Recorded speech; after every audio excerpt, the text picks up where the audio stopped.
What's up, gamers? I'm John, and this is my Level Up News, where I bring you news every weekday. It's the top news I gather from around the web, so you don't have to. Today's Tuesday, May 7th, 2024. Let's get you leveled up with today's news. Xbox is undergoing significant reconstruction within its Bethesda ZeniMax umbrella, resulting in the closure of 4 studios, including Arkane Austin and Tango Gameworks, and the absorption of Roundhouse Games into ZeniMax Online Studios. This decision, as explained in an email from Matt Booty, the head of Xbox Game Studios, is part of a strategic realignment focusing on high-impact titles and a deeper investment in Bethesda's major franchises. The reconstructing involves discontinuing certain projects like Redfall and Mighty Doom, with assurances that affected games and their servers will remain operational for the time being, alongside compensation offers to players for discontinued content. This move reflects a broader trend in the gaming industry of major companies consolidating resources to focus on blockbuster titles and potentially new hits, even as it results in job losses and the end of certain development paths.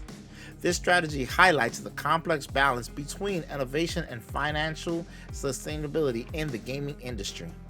Metaphor ReFantazio, the latest RPG from the creators of the Persona series, is set to innovate with its new Fast and Squad combat system that blends real-time action with traditional turn-based elements, allowing players flexibility in tactical gameplay. Studio Zero has also introduced a rich character development system through archetypes, similar to Persona mechanics, which players can evolve by forming bonds within the game, thus impacting combat effectiveness and unlocking narrative-rich personal stories. The game's setting, the Kingdom of Eternia, offers diverse environments from vibrant cities to serene pastoral landscapes structured around linear main quests with strict deadlines to enhance strategic management of progression. The Collector's Edition enriches the offerings with exclusive items like an art book, soundtrack, and themed collectibles. Slated for release on multiple platforms including PS4, PS5, Xbox One, Xbox Series S and X, and PC on October 11, 2024. Metaphor ReFantazio promises a deep, engaging RPG experience rooted in a well-crafted world and innovative gameplay mechanics. Hades 2, developed by Supergiant Games, is making waves in early access, but the full roadmap for its development still hangs in the air with no firm date set.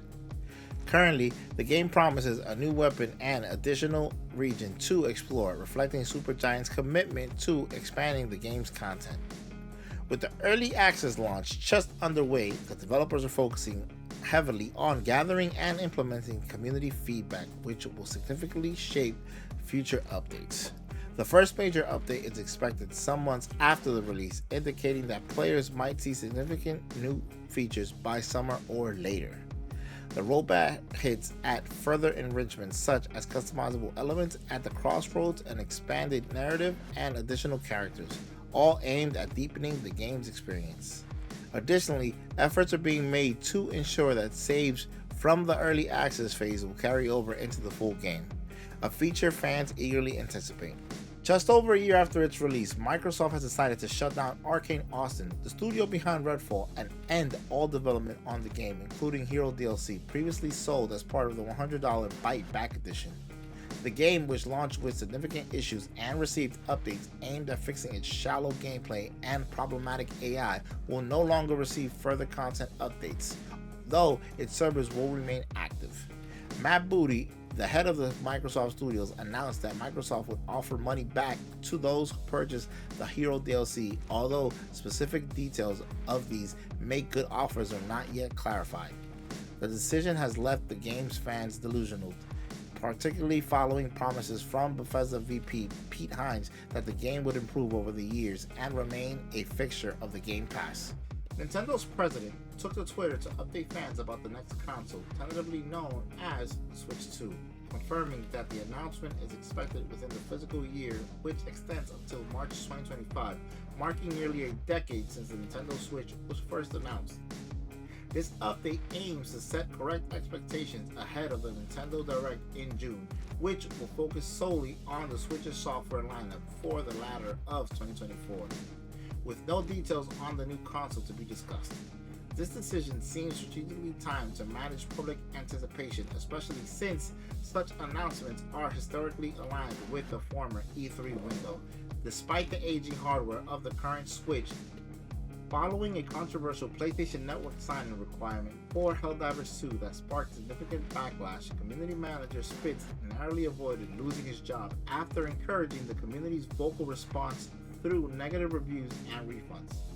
The fiasco led to Sony retracting the policy, a decision influenced by the strong community backpush, coordinated in part by Spitz, who ceased posting on the game's Discord server as tensions peaked, but later reassured members he remained with the company. This situation highlights the delicate balance community managers must maintain between advocating for player concerns and adhering to corporate directives, showcasing a stark culture clash between Arrowhead's community manager and Sony's corporate offices. The upcoming closed alpha for the 6 vs 6 hero shooter Marvel Rivals is stirring significant excitement, particularly with the announcement of the Dawn of Legends tournament, an early competitive event offering a 22,500 prize pool set to be streamed in full on Twitch. This event is part of the closed alpha beginning May 10th, invites players to sign up by May 13th, with qualifiers and knockout rounds scheduled soon after. The tournament aims to spotlight the game's competitive mode, which could become a major focus throughout the game's life cycle.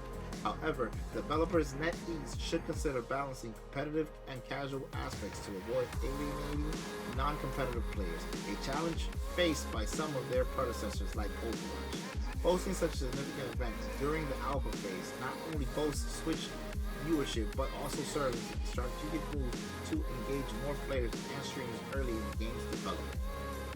When Arrowhead Studios announced that Helldivers 2 on Steam would need to link a PlayStation Network account to continue playing, it sparked a significant outcry from the community, leading to review bombings and widespread criticism.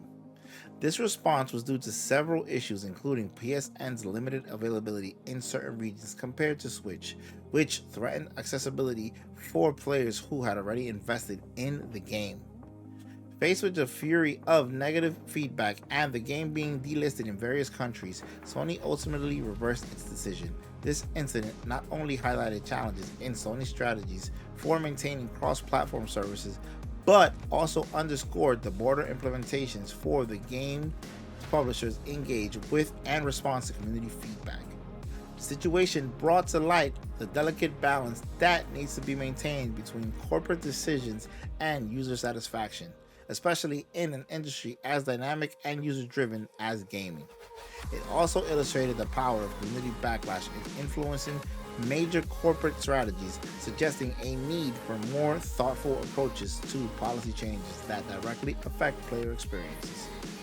This episode serves as a case study on potential pitfalls of not aligning business strategies with community interests, especially in the gaming industry where player engagement and satisfactions are key. And with that bundle of gaming news, I hope you got enough experience points to level up your gaming knowledge today. Make sure you like, share, subscribe, and don't forget to hit that little bell notification so you don't miss any new videos coming out.